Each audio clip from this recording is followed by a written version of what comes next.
Hey everybody, it's Crow, and I'm going to do a lesson here on area controls, quick and loosen practices. This is going to be chapter 3, and again, I'm just going to say this just because so everybody knows.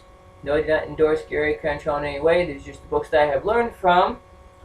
So, also, one quick other note. One of the previous videos, my wife helped me out with some ritual, and I wanted everybody to know that she changed her name from what it was to Atara, so just so you guys know that that's what she should be referring to from now on. We tend to do this on different occasions for various reasons, but anyway. Okay, so, chapter 3 is getting started, and it's a basic situation of what you need. We went through about some stuff, and you're not going to go over all that again. But the one thing I wanted to talk to you about, I got my little notes section here, so don't mind me, is, okay, ritual preparation, which is roughly in Cantrell's book. It is page, bear with me, 71 in the copy that I have. And I'm not going to read this verbatim as usual, you can read it at your leisure, but ritual preparation is something you want to really consider when you're preparing for a kind of ritual, whether it be a Sabbath, an Esbit, some kind of spell, some kind of meditation. You want to really think about what you're doing before you go into circle and do it. Because this does one of two things. One, it prepares you better for what you want to do, what you might want to entail, and it also prepares you for everything you may need on your altar. Don't reach out and, oh shit, I forgot this, oh shit, I forgot that. That we can plan ahead, do what you need to do, get what you need to have set on your altar. What do you need to do? Some practitioners will take days, sometimes months to do a ritual. Some of us do on a whim, sporadic, whatever. All those are fine. What you've got to consider is preparation is very important for a lot of reasons, because the more you prepare for something, the better you're going to do with it. So, okay, keep that in mind. Okay, having things in order, same idea. Okay, let's see here.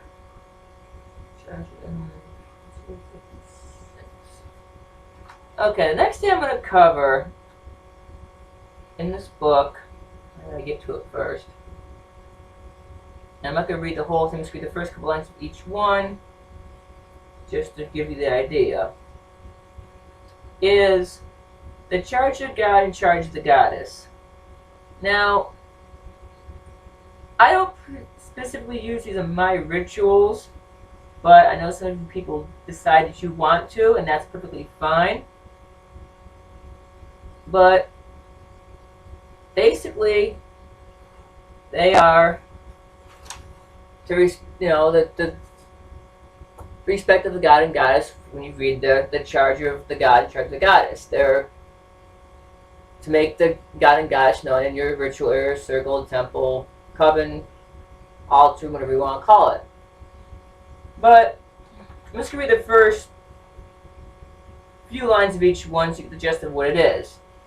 And this is the charge of the goddess, and the first paragraphs, the first few lines of it says, "Listen to the words of the Great Mother, she who of old has been called," and it gives you a few names and that kind of thing. And there's a whole 3 or 4 page thing here.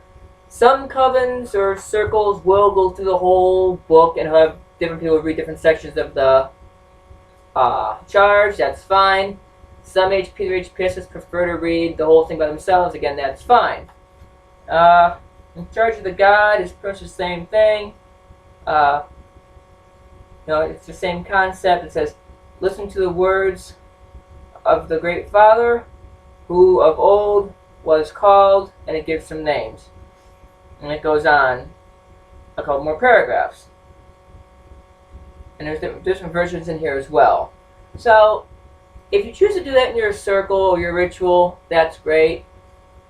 But you've got to consider the fact that the more you incorporate in a ritual, the more it's going to be time consuming.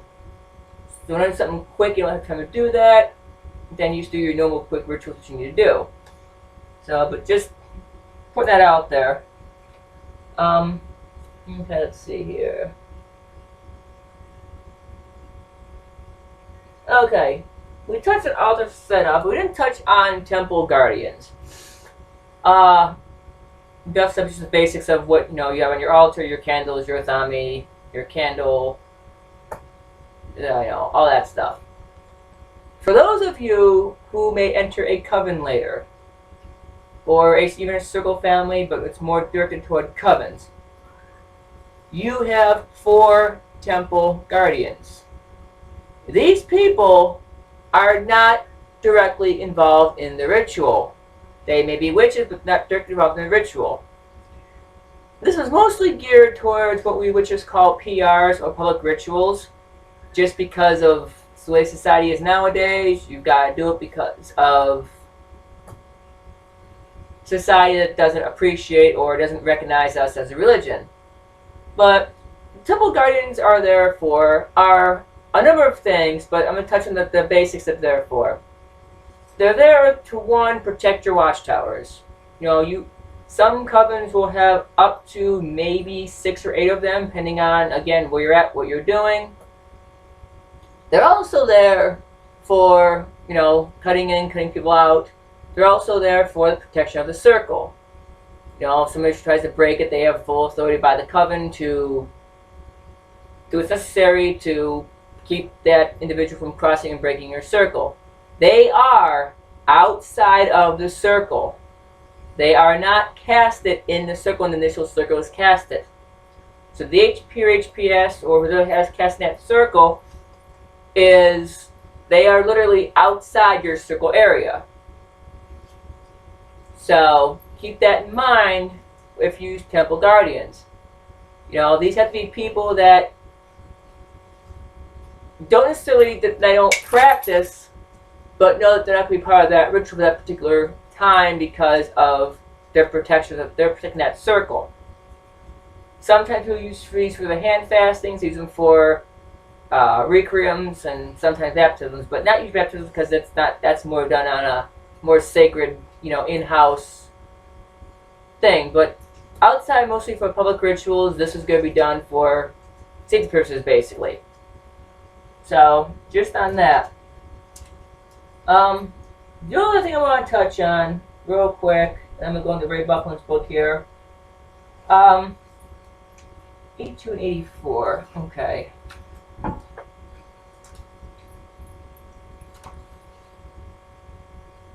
In Gary Cantrell's book, they have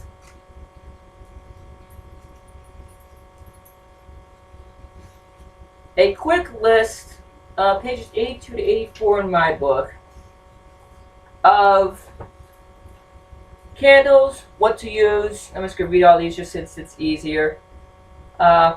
Orange is for adventures, new beginnings. Yellow is for clarity, wisdom, healing. Green is, growth, expansion, material needs. Blue is health, well-being, awakening. Violet is knowledge. Pink is for affection, caring, and nurturing, neutral purposes. White is healing and spirituality, prosperity, that kind of thing. I'm reading some stuff that's not in the book here. Black is for negative removal, breaking bad habits or bonds. And then, I'm not going to read all these, but this is just, he also has a list of incense in here.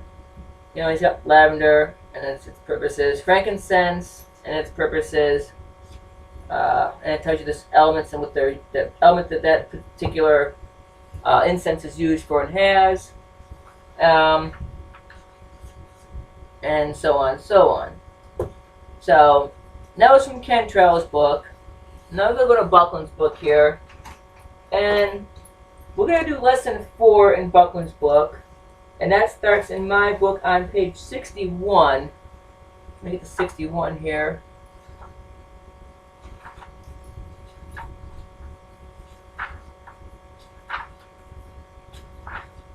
And it's basically the same thing. It's the getting started section of Ray Buckland's book.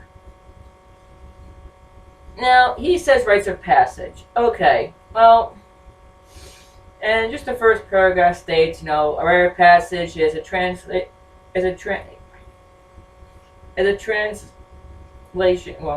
of from state to state, lifestyle or another, birth, marriage, or death. And goes on about symbols and all that kind of thing. Now, in this book, he does cover, I believe, the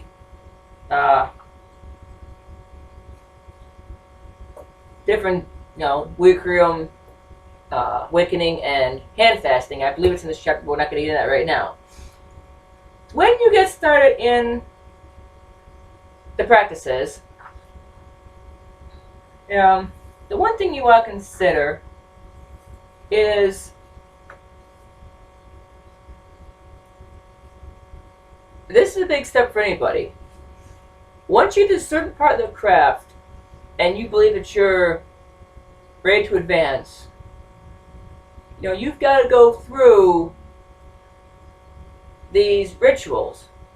It's just like being part of an organization. You've got to go through certain channels to become certain levels. If you're, on a fire department, you start as a firefighter, then you go to a firefighter paramedic, so on and so forth, all up to chief or assistant, assistant chief, whatever. It's the same thing with the craft. You have to go through levels of rites of passage to become first, second, third degree high priest or priestess. And this touches a little bit on this. Now,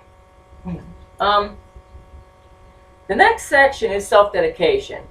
This is more geared towards the solitary practitioners.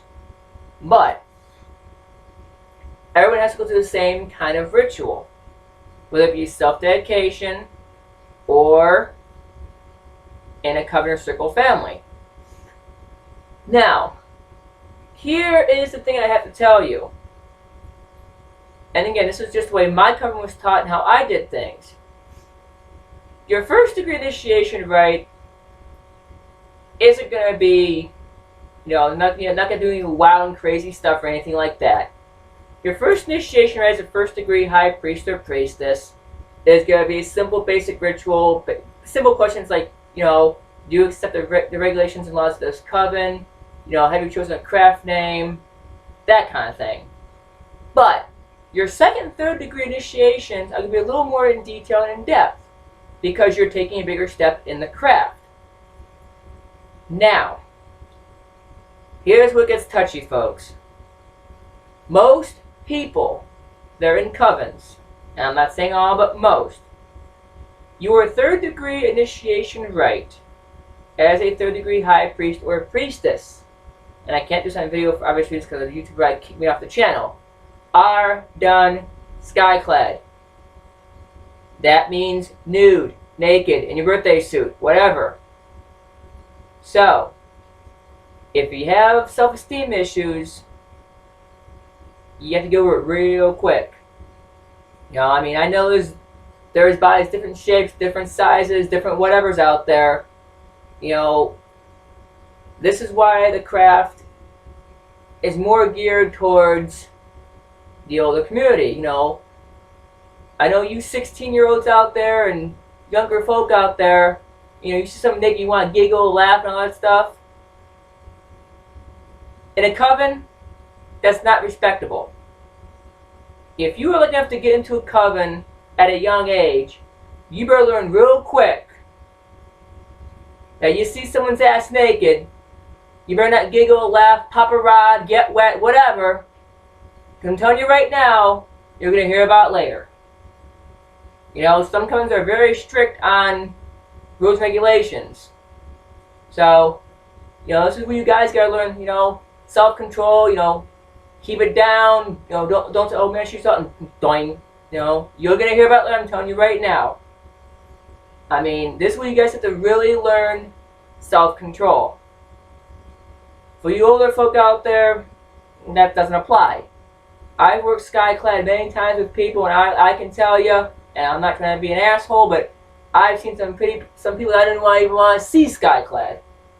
But, you know, when you do this stuff, you gotta understand, by the time you do a second degree initiation, you should be okay with the whole skyclad thing.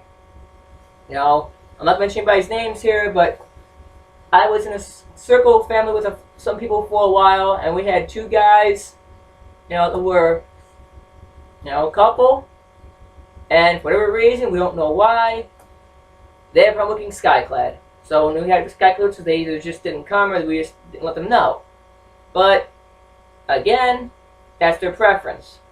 But any second degree initiate or second degree HP or HPS should have no problem looking skyclad by a second degree initiation rite. So if the HP says, hey, this is going to be skyclad, you should be able to go, okay, toss your clothes, fold them up, put them in the corner, put them in the car, whatever, and do it.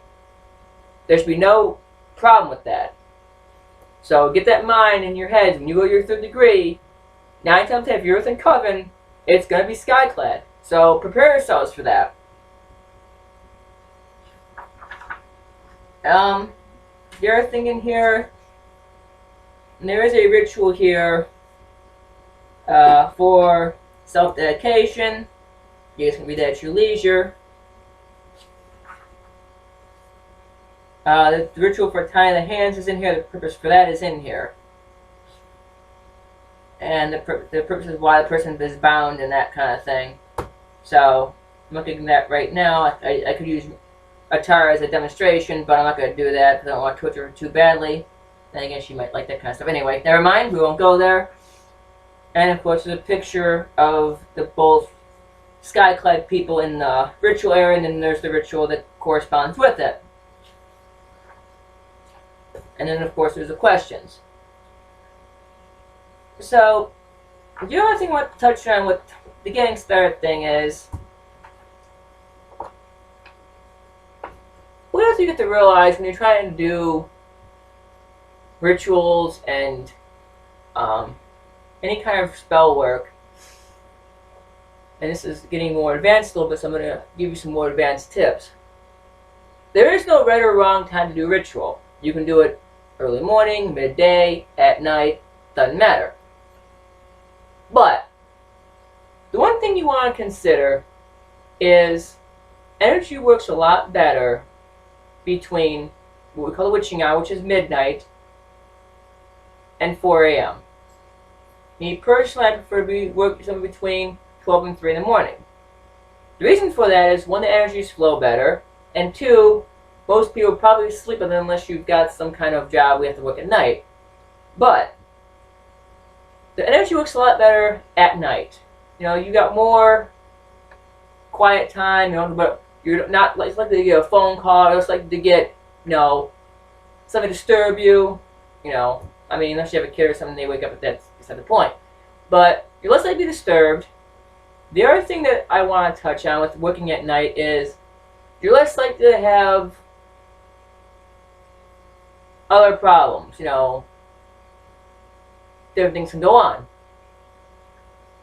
Also, one thing I do want to touch on for rituals is when you prepare yourself for a ritual, you know, you got to obviously compensate for, if you're going to work at night, you know, you might want to take a few naps in between throughout the day, that kind of thing, so you're ready and awake for it.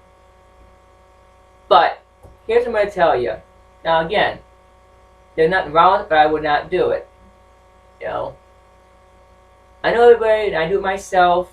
You know, the whole energy drinks thing. Don't pass it on your circle. You know, I mean, kind of a courtesy thing, but still, just don't bring something you're set on your altar, or you know, you can bring it set somewhere else, but you don't want it in your altar space because it just doesn't look professional. It doesn't look, you know. Other than that, as far as getting started in the craft, I'm going to do some more videos here in between this lesson and the next lesson about getting started on things. But keeping up on certain things and keeping your, teachings isn't difficult. It's just a matter of putting yourself out there and making the time for it. So, the only thing I want to really touch on with getting started is what you have to consider with most, rituals and different things you want to do for the craft is not only have to make time to do it, you also have to consider what else is going on. Prepare yourself for what you want to do. Okay, if you're doing a spell for money, for example, and again, if I can find it, let's see here. I should have read it before, but I didn't. The air drawer.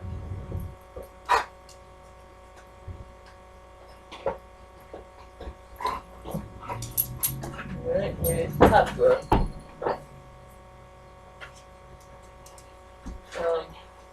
Here it is.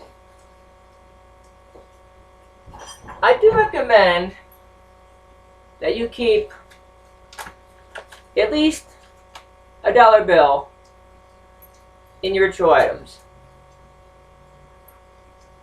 This $1 bill is obviously never used for anything else other than ritual. You can put oils on it, you can do different things with it. Put it under your candle, under your altar, whatever. That's just my preference, that's just what I do. That's always in my altar room. It smells with different oils, incense for obvious reasons. You can use a coin, you can use whatever you want to do. So, that's just a preference thing that I happen to do that I leave in there at all times. The other thing I want to talk about real quick that I didn't talk about in the last video that I did for the ritual video is incense versus charcoal. We all know what incense are, we all know what charcoal is. Well, those of you who don't, let me pull this out real quick. Again, if I can find it.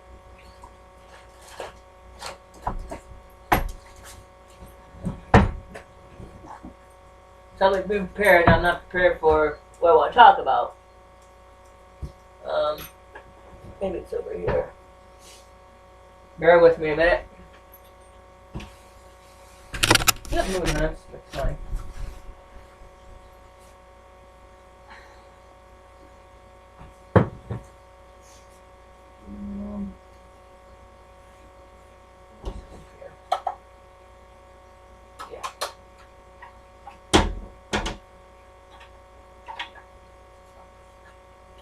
Okay. I'm gonna pump the camera here. This is charcoal we use. Just,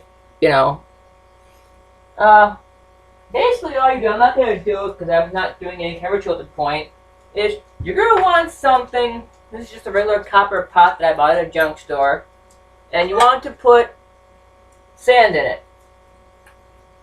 And what you're going to do is, I also keep down here, I'm not going to dig it out, but I keep down here a pair of scissors or what y'all young folk call a roach clip that you smoke weed with, or any kind of long, some people use tongs.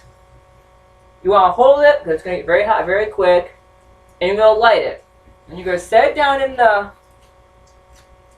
pot or sand, and you're going to basically let it sit there for about 3 to 5 minutes.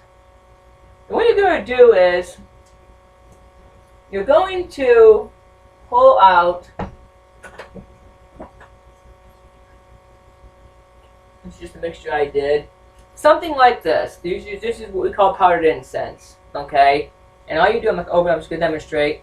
You open this up, you pour a little bit down in the center, and it smokes and does its thing. So, just so you know what that's for. And I also always know what incense are, so I'm not going to go to an incense. But I forgot to mention that with the last ritual, so just to bring that up real quick. But like I said, as far as the whole getting started thing, and again, you have to understand that this is something that you are doing. There's no right or wrong way, with the exception of the guidelines that be followed for different circumstances. You know, when you're learning the craft.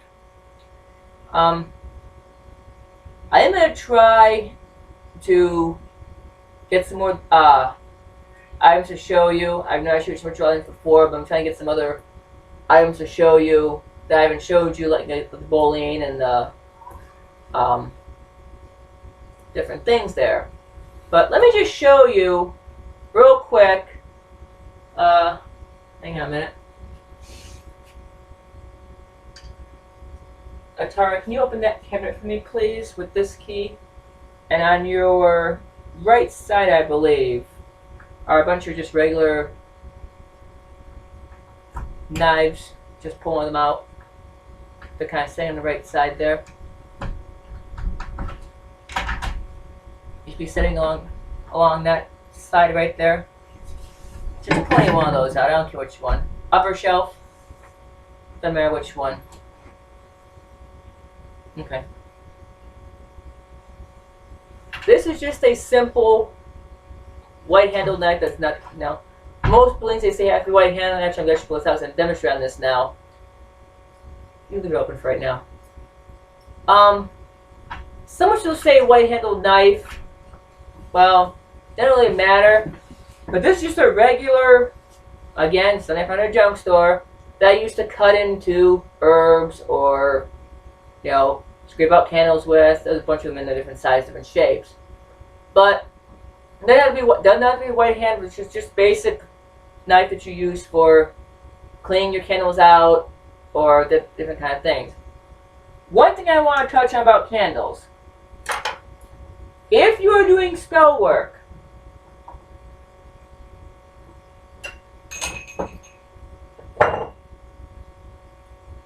you want to use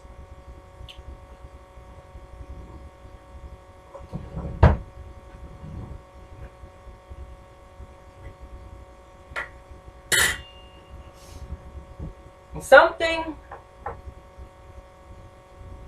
like this. It's metal, or preferably something like this. I'm going to tell you why. I just had this experience a couple of days ago when I was trying to do some magic. Some candles have this little notch in here for what we call the taper candles. Little small ones that you stick down into the slots here. Have a tendency to not burn down. They will burn down, but their wax won't drip, and they'll just keep burning. You have a little scrap of almost nothing in your candles. This tends to burn a little better for me. This does work a little easier. It doesn't burn quite as, it burns more as a shape of it. But if you're going to do candle magic where you want to have wax left over to bury, or you know, using them with different for more power sources, use something like this. That's more giving the wax some place to actually go into, so you have something to pick out later. And all you do really, most chemicals is pretty light. Just gonna take it, or on the edge, pops right out, no problem. But keep that in mind. Just, you know, and these are just all trial and error. But I noticed this for something earlier. I did a ritual and I did some spell work, and it didn't cut where I wanted to, so I had to make use of what I had. But trial and error with these. But I prefer, if you're going to do ritual work, you want something that's more open, so you can keep your wax and hold on to it for later. Other than that, you can keep that in mind. So let's go back in here real quick. Other than that, this ritual, this lesson is over. I'm gonna touch more on different things here in a little bit. So now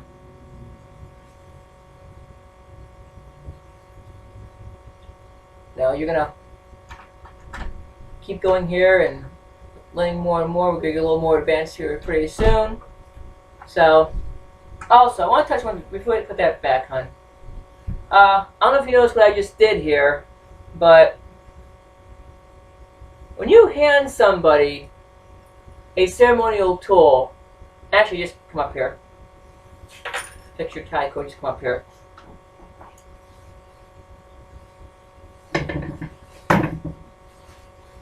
Just doesn't matter which way.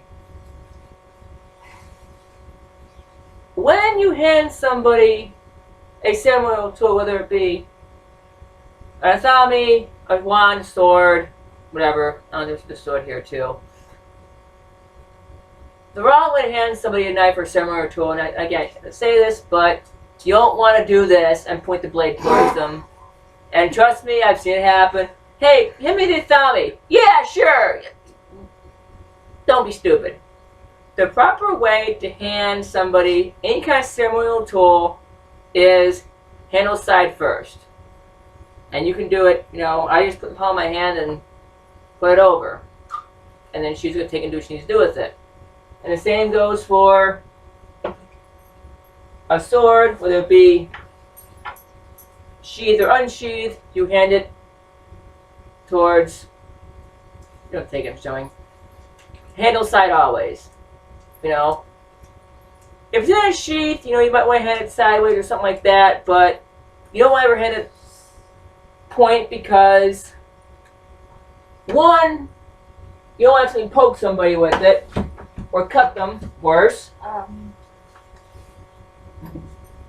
She's getting our furry puppy out of the apothecary cabinet there.